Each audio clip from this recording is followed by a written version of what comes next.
estar charlando con Martín Pecoy, que es abogado penalista especializado en ciberdelitos y ciberseguridad. Hola Martín, muchas gracias por estar acompañándonos y te voy a dejar que te presentes para alguien que no te conoce. Muy bien, buenos días, buenas tardes, buenas noches. En el momento que estén escuchando esto, un placer que me reciban aquí. Yo soy abogado penalista, especializado en ciberdelincuencia. Tengo maestrías, posgrados, en fin, he escrito libros sobre el tema, pero en particular soy un entusiasta de esto. Me gusta muchísimo la tecnología y las proyecciones que tiene sobre el derecho, sobre las ilicitudes. Y de hecho, digamos, un poco mi vinculación comenzó así, en la formación mía como docente, allá por 2005. Empecé a estudiar estos temas de la propiedad intelectual y cuando encontré que eso derivaba en la ciberdelincuencia, bueno, me apasioné. Tanto en la protección de lo que eran las obras literarias artísticas, los software en aquel momento, como el resto de las ilicitudes que bueno, llegan hasta nuestros días con el asunto de las redes sociales y toda la explosión de Internet que generó precisamente muchas mayores inseguridades y riesgos que tenemos que atender día a día. Y ahora con todo esto de la parte de e-commerce, que todo el mundo compra y vende por medio de Internet, los comercios es una herramienta que está muy buena porque venden masivamente en todo Uruguay, independientemente de donde estén, se generan estos temas de ciberdelitos o ciberataques. Contame un poco cuáles son los ciberataques más comunes que enfrentan los negocios hoy en día. Lo principal y más riesgoso y peligroso y dañoso son los secuestros de datos.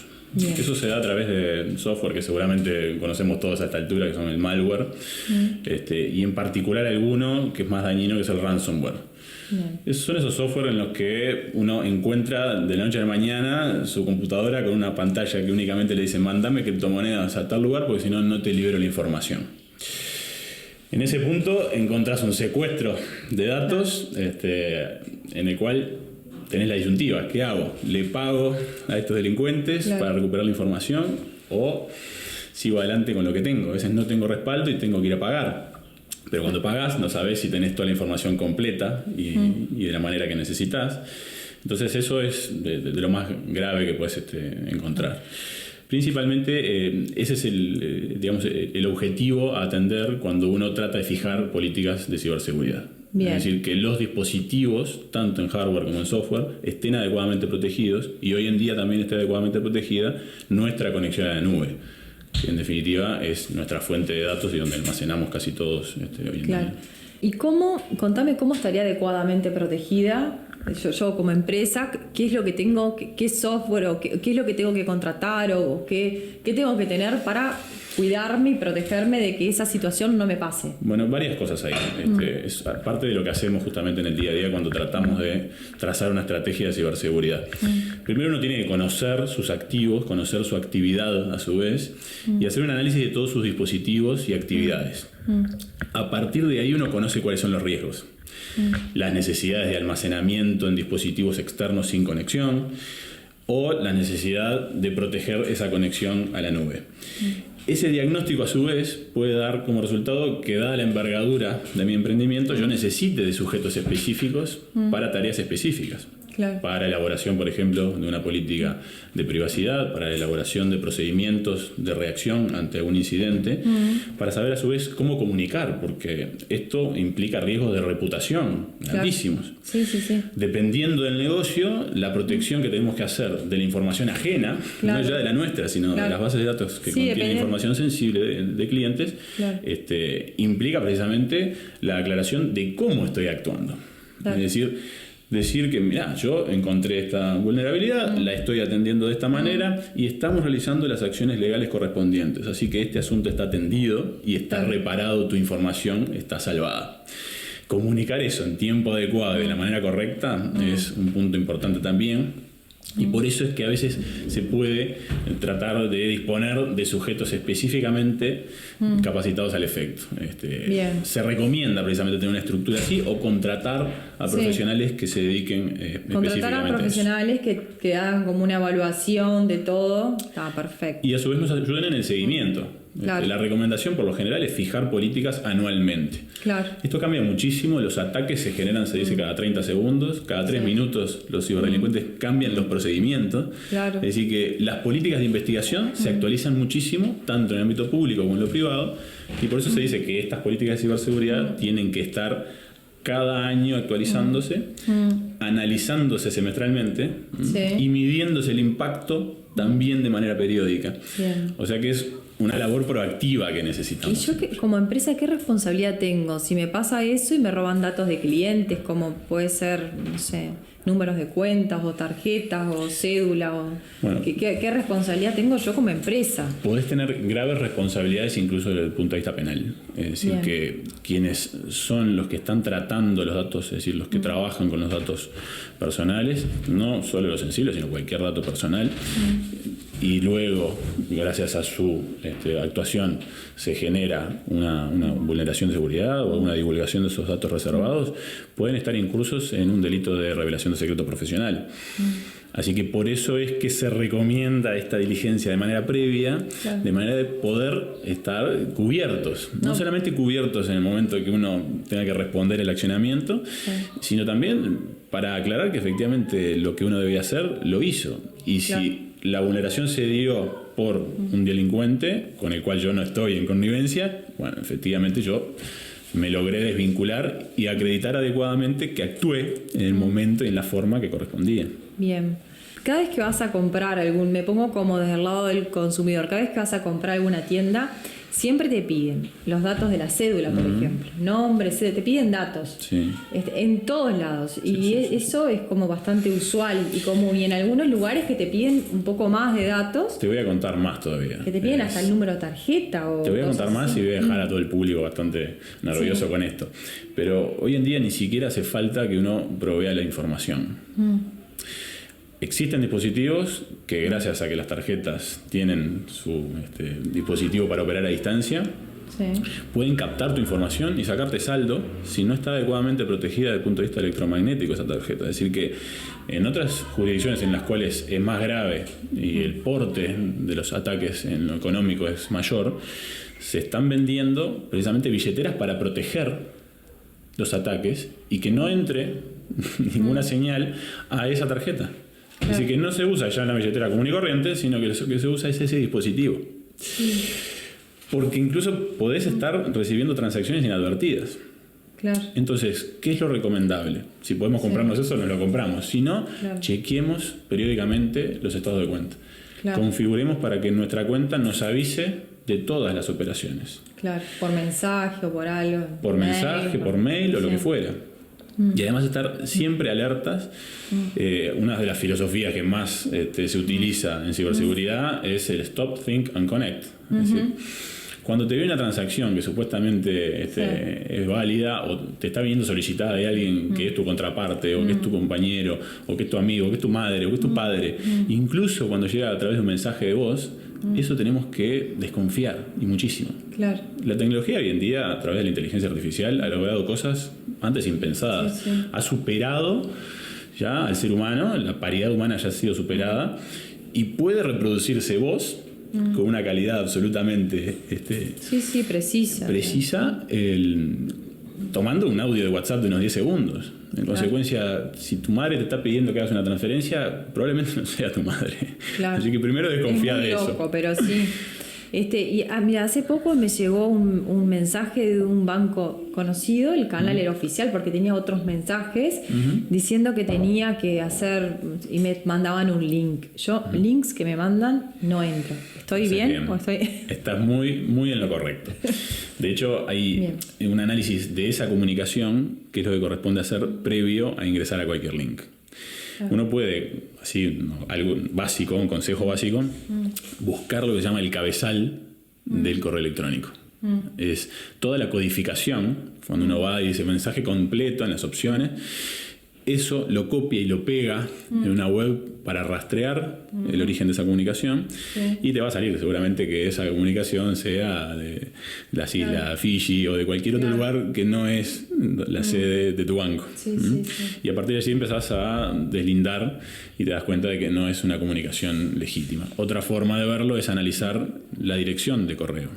Sí. Muchas veces utilizan codificaciones para que una letra que parece de una manera termine siendo otra. Sí, y si en el arroba estaba una M, te van a juntar una R con una N, de manera que cuando la ves rápido te parece que es una M y no desconfías de esa dirección. Claro. Entonces, ese tipo de pasos forman parte del Stop, Think and Connect. Vamos con pausa, analicemos, no nos apuremos porque además todas las ciberestafas tienen ese componente, la urgencia. Claro. Te van a apurar porque vas a perder una oportunidad. Y de última, digo, comunicarte por los canales oficiales, de llamar o... Sí, y siempre poner en común, siempre denunciar. El problema grande que tiene la ciberdelincuencia es la cifra negra. Claro, es decir, que muchas veces, desde el punto de vista de la delincuencia en lo sexual, hay una vergüenza importante que impide, muchas veces e inhibe la denuncia. Desde lo económico existe el daño a la reputación como principal preocupación. Entonces, mirá si voy a andar denunciando y mi empresa tiene el mal nombre que yo no quiero que tenga. Bueno, esto es todo lo contrario. Y de hecho, forma parte de esas políticas de ciberseguridad el denunciar para que los procedimientos de investigación en la próxima vez sean mejores y mejores y mejores y mejores. Claro. No hay forma de anticiparse si uno no hace público el problema. De manera que es parte importante el noticiar, tanto al banco de manera informal para decirle, mira, tengo este inconveniente, como a las autoridades que se encargan de la investigación de los delitos. Claro. Concurrir a fiscalía y hacer las denuncias del caso. Sí, sí. En este caso particular del banco, a las horas ya estaba en la página oficial un mensaje que decía no ingresar al... Claro. Porque era como del canal oficial, o sea, venía del los vectores de ciberamenazas son múltiples y no solamente te van a venir en mails, te pueden venir en pop-ups de una red social cualquiera, te pueden venir a partir de un viaje en el que vos bajás la guardia y decís, ¿sabes qué? Me voy a conectar acá a este terminal para cargar. Claro. Y resulta que hay un cable que no es un cable de carga solamente, sino que es un cable de transferencia de datos. Claro. Es decir, todo ese tipo de situaciones uno tiene que estar alerta. Y en las redes de Wi-Fi que te conectás ahí. En las redes, un gran caldo de cultivo de malware, que no están configuradas con seguridad adecuada por lo general. Entonces es un tema de cuidado en cualquier instancia de la vida de uno, porque los dispositivos electrónicos los tenemos a la mano de manera permanente, estemos trabajando o estemos en un momento de esparcimiento. Y bueno, como para resumir un poco esa parte de tengo un negocio, quiero hacer las cosas bien, quiero recabar los datos que son necesarios y no más de los datos que necesito. ¿Cómo los protejo? ¿Qué recomendaciones nos das para alguien que tiene un negocio, que trabaja que vende online y también que tiene su local? ¿Qué cuestiones básicas tiene que tener? Las principales cuestiones pasan por establecer seguridad en las contraseñas. Es decir, que un gestor de contraseñas pago es lo principal y lo primordial para que toda esa comunicación cifrada de verdad sea cifrada. Evidentemente nosotros tenemos contraseñas hoy en día que podemos complicar un poquitito y demorar su averiguación porque se descubren en definitiva en algún tiempo, aunque combinemos puntos, mayúsculas, signos y demás. Entonces ese gestor de contraseñas te va a generar una contraseña fuerte para cada ingreso.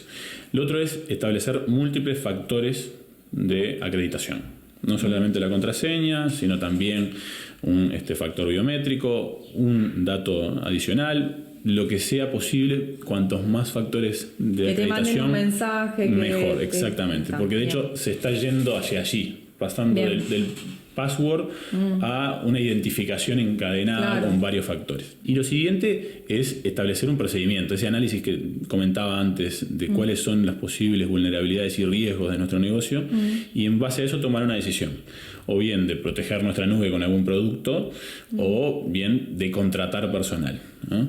Yo entiendo que muchas veces esa opción uno la deja de lado, pero es un activo valioso y así como uno contrata un seguro cuando adquiere un activo valioso, se compra una casa, se compra un auto, esto es el activo más valioso de la empresa, porque ese secuestro de datos puede hacernos perder acreditaciones, puede hacernos perder clientes y no solo la información nuestra o de los clientes. Puede resultar un ataque tan sensible que nos desarticule el negocio.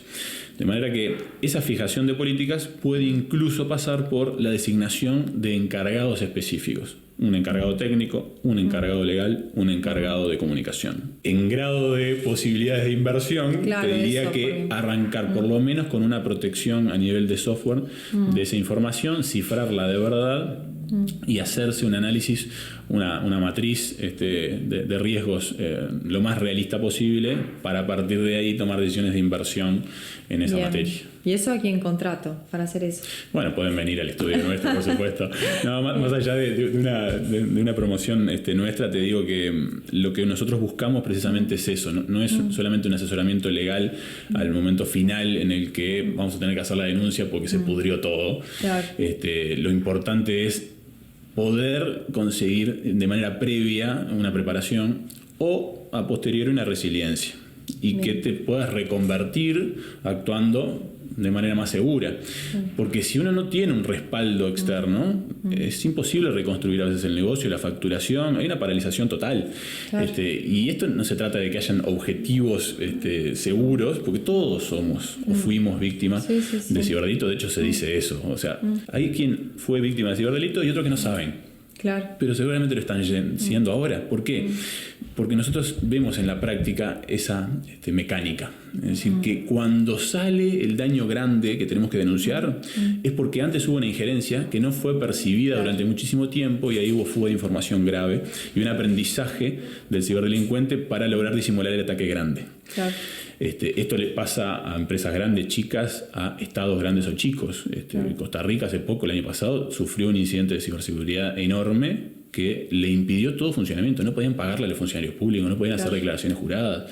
Y eso fue a través de un malware que vino de Rusia. Claro. Es decir, que los vectores, los ataques y las posibles víctimas están todos acá nadando en la misma piscina y tenemos que saber protegernos, porque de hecho Europa y América Latina somos los actores pasivos en todo esto. Somos los que más ataques recibimos. Y por eso es que se está tratando de reconvertir el tratamiento de todo porque no hay esto. una conciencia, o sea, la gente no le...